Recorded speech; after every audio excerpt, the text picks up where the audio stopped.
sometimes we have to work 10 times harder and work a little bit more differently, you know. But we have got to come from being 13% of our profession. And we're only going to do that with hard work, tenacity, and we've got to have a work ethic, you know? They don't expect you to do as well as the next person, right? So you're constantly on, a foot on the back burner, just kind of waiting. How can I prove myself? Because clearly that's what I have to do, is prove that I'm just every bit as good as the next person. I wanted to make sure that I gave other people a shot. And when I look around the company, unlike WLBT, which we were just talking about, which is, we got a pretty diverse team here, doesn't look the same way. I mean, it looks a lot like me.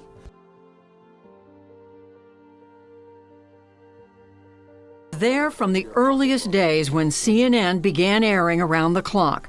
Bernard Shaw was CNN's first chief anchor. Carol Simpson, the first black woman to ever anchor a network newscast. Tonight, on my first night in this chair, our conversation, how she carved out her own path and paved the way for others. Also caught up with the first black female anchor at WJTV. Well, at the time I was in the newsroom, it was very difficult because we were kind of in the middle of a civil rights revolution. So it was difficult being an African American, but also being a female. So you had the double-edged sword there. The only person I can really recall is Brian Gumbel. I feel like I remember seeing him on the Today Show. And then it became HBO Sports. So he was really the only person that I can recall seeing outside of, seeing over on television and talk shows. And being in the newsroom, my first station was felt very overlooked. I was on the production side. It seems as long as everything was going fine, I was invisible. When things went wrong, then there was someone to blame. At my second station, it was more of I was seen and noticed for my work. I wanted to be a trailblazer. And as far as being afraid, I was not afraid. My parents were a little hesitant, especially my dad. One of the things that I want to see is that in terms of like our own air people, they need to reflect the communities we serve. So whatever the community makeup is, people should be able to watch our television station or go to our website or read a story or whatever and be able to reflect into and represent, like that they're represented equally. Does that make sense? Now in today's society, you see more, African American presence in the news business. It has not always been that way. There were a time where, you couldn't necessarily have like certain hairstyles while being on television. At the time, there were normally just straight haired, or you had to have like some type of, style that fit into a norm to be African American in television. Your local television station tells events and issues that are important to the local communities. African Americans are part of those communities. So if you don't have any African Americans or any Latinos or any Asians or anyone else, if your newsroom is lacking, how do you tell those stories? They're still in the community. Someone has to know something. You know what? You can tell a story differently than I can. You've had experiences that are different than me. And we have an audience out there that wants to hear from you as much as they want to hear from me. And I think that's the right way to serve the communities. I mean, it is. That, like kind of what I was saying about earlier about, let's reflect the communities that are out there, all the communities, not just a small part of it. We need more people, like we need more younger students of color and African American to tell those stories in their own communities, because if you're not telling your own stories, then who will? Diversity is a part of my platform, and also women. I would like to see women be able to progress in the administrative part of broadcasting, and I want to continue to nurture African Americans.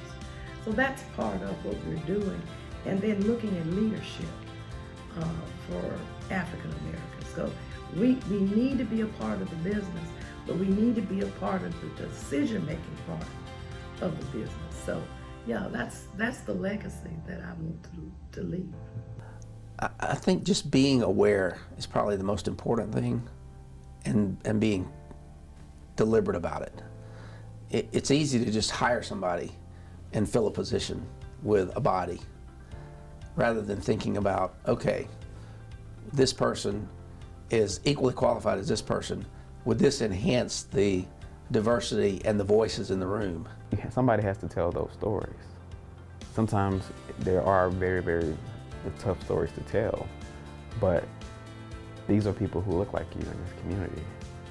And if nobody else cares to tell the story, then you should be the one to pick up that microphone and camera and to help tell the stories of the people. Now with a camera and a microphone, you can give them a voice, and you can continue giving the voice to the people who were voiceless at a time. You know, keep recruiting people that, you know, look like you, that you're friends with, or that you see the next generation coming up. Don't let it stop with you. You know, don't let it be that, okay, you graduated from the training center and then you're just gonna move on with your career. Pull somebody along with you, bring them along. You know, come back and speak to the training center students.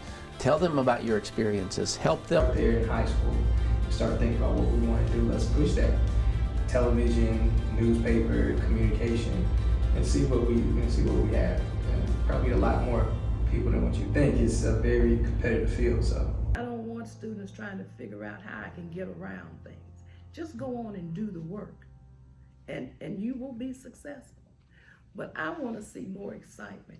When I did my internship, I was so excited every day that I went to the station. I'm thinking, a lot of my students who are African American excel and move out of Mississippi, or even stay in Mississippi, but they get, like, for them to leave this, to graduate from this program at WOBT and to get jobs outside of Mississippi and inside of Mississippi doing various things. It's not about me. It's about that I'm able to give a voice to others and a platform to students who look like me and students who, you know, have that same work ethic I had when I came into the business. I feel like will almost even be maybe somewhat of a legacy is just the training center program. Launching that program, but then honestly the first class that graduated in the fall of 2022, it was pretty emotional to see those students had gone through a program that I'd helped create. I want to be remembered through them as they progress through life, and as I run into them, and as they still, some of my students still connect with me from when I got started. Up until this particular point, they've stayed in contact. So I guess my legacy would be my students. My legacy would be some of the things that I've been able to do. The first African American president of the Mississippi Association of Broadcasters, that's a legacy in and of itself, you know, because that's the whole state of Mississippi. It's important to understand that the news business is not easy to get into. And for those of you who are, you know, hoping to get into the news industry or broadcast, or, you know, even just get into any type of form of media, whether that's public relations, newspaper, anything, social media, none of this will be easy for you. Take the time and create your own platform and create an avenue for people who look like you. That's what I did. I took time and I created a platform that I have been so proud of. I love seeing students like you coming through the program and learning, and just having this conversation with you and getting to know you a little bit better just gives me hope for where we're headed. I mean, it really does, because, you know, you hear so much negative out there in the world today about everything and where we're headed, and to be able to spend time with you and other students and get to know you and just see, okay, we're going to be okay. You know, that's what's important to me, and it just gives me a huge sense of pride. I think, and lastly, I want our students to be proud of it, to be proud to be a journalism and media studies major, because media moves mountains. People listen to whatever, if they see it or if they read it from the media. And I think that's something to be proud of, because that tells you just how important you are in the scheme of things. The media can change your mind about some things, you know, both positively or negatively. We make a supreme impact, and we are very, very important to this society. But with that importance comes responsibility.